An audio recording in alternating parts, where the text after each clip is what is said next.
Far beyond the orbits of any planet, in a region where sunlight is a whisper and space is nearly empty, Voyager 2 continues its silent journey. Or at least, it used to be silent. Something changed. A few weeks ago, Voyager 2 did something it was never programmed to do. It shifted, turned, redirected its orientation, not by accident, not by malfunction, but with mathematical precision. And what came next left NASA frozen. A transmission unlike any ever recorded began pulsing through the void. Structured, intelligent, and seemingly aware. This wasn't a flare. It wasn't a glitch. It wasn't even human. Voyager 2 hadn't just turned around. It had turned toward something. And what it found stopped the world.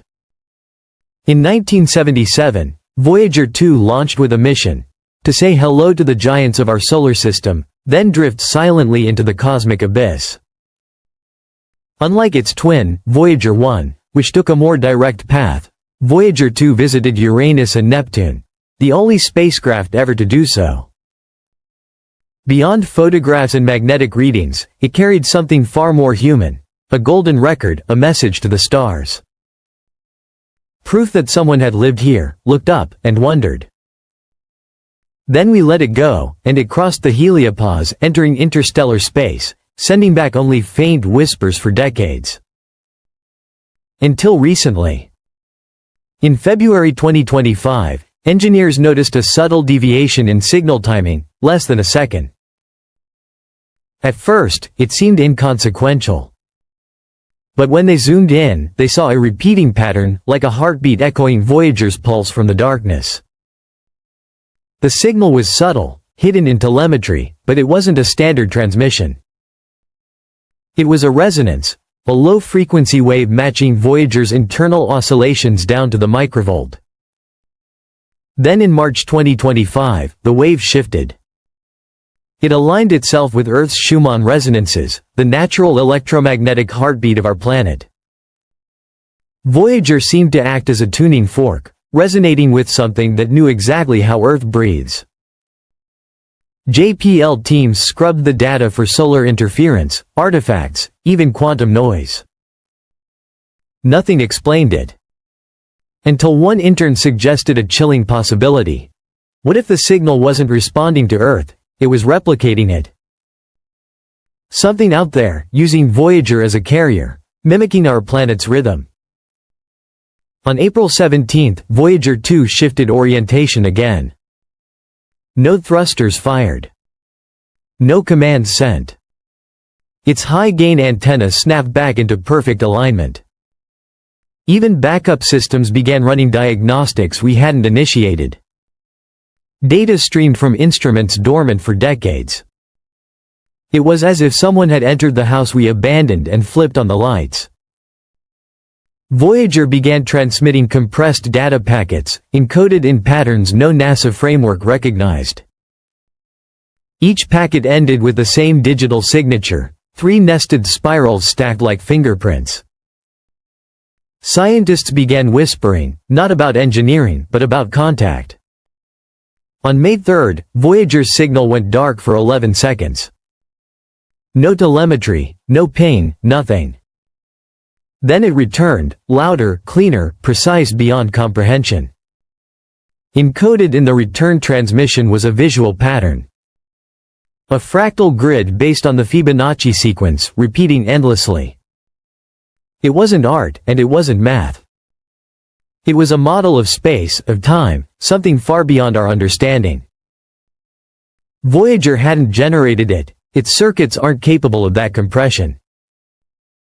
The pattern had been inserted remotely, from 4.3 light-years away, near Proxima Centauri. But Proxima isn't transmitting anything detectable. Not radio, not X-ray. The source was outside our observable spectrum, or worse, somewhere else entirely. While NASA tried to dismiss it as a cosmic anomaly, a rogue team at Caltech ran Voyager's new data through binary recognition algorithms. What they found was not random. It resembled early machine code from Earth, but optimized, anticipating algorithms we hadn't invented yet. Voyager's signal was evolving, adapting in real time, aware of our digital infrastructure. This wasn't a message. It was an upgrade request. Then the stars blinked. 4 stars in a cluster along Voyager's vector dimmed for exactly 1.2 seconds, simultaneously. Not a microlensing event. Not a dust cloud. The dimming mirrored Voyager's transmission pulse. The message wasn't just reaching Earth, it was using the stars to echo itself across the galaxy. The golden record, once symbolic, became active. Electrical currents flowed across its plating, as if it had become a component in a circuit. Embedded in the new binary stream was a digital reinterpretation of the original Earth recordings, reconstructed at a fidelity impossible at launch. Whoever, or whatever, listened, understood, improved, and now played it back. Deep space telemetry picked up something even stranger. A phantom signal trailing Voyager by 6.2 seconds. Reflected? No known body. Empty space. Yet the signal introduced new elements, mapping our solar system in reverse. Voyager wasn't just sending data, it was being used to scan, mirror, replicate. Something was building a map. Then human effects emerged. Radio operators, ham enthusiasts, and observatories reported headaches, disorientation, déjà vu from listening to raw transmissions. Labs in Belgium and Japan confirmed the signals subtly affected memory, influencing learned behaviors. Voyager's signal wasn't sound, it was structure. Something capable of influencing memory, choice, even identity. Telescopes trained on the outer Oort cloud detected an anomaly. An inert object, right angles, radar reflective at Voyager's new frequencies. Its materials matched Voyager's plating. Not alien, duplicated. Voyager hadn't encountered a response. It had been copied. JPL's latest data burst contained raw code, foreign, pristine, producing a rendered model of Earth, geography, infrastructure, weather, and satellite movements. It predicted real-world events before they happened. Voyager wasn't sending information. It was being used as a node in an intelligence far beyond ours. Neutrino detectors beneath Antarctica picked up synchronized pulses from Wilkes Land, matching Voyager's signals. A 3D grid emerged, pointing to a hollow, geometric structure beneath the ice, 60 miles wide, pulsing with M fields, heat patterns, Fibonacci intervals, and metallic rhythmic sounds. Something alive, active, tuned to Voyager 2. Then the ALMA array in Chile went dark for 38 seconds. Logs wiped, drives corrupted. One fragment remained. 2.7 seconds of audio. Not cosmic radiation, not a ping, but a scream. Layered, harmonic, synchronized with Voyager's transmission. A voice responding. We sent Voyager 2 as a messenger of hope. Now, the void has reached back. The signal isn't an echo. It's an infiltration of systems, machines, thought, memory, Earth itself. Voyager didn't find something. It delivered something.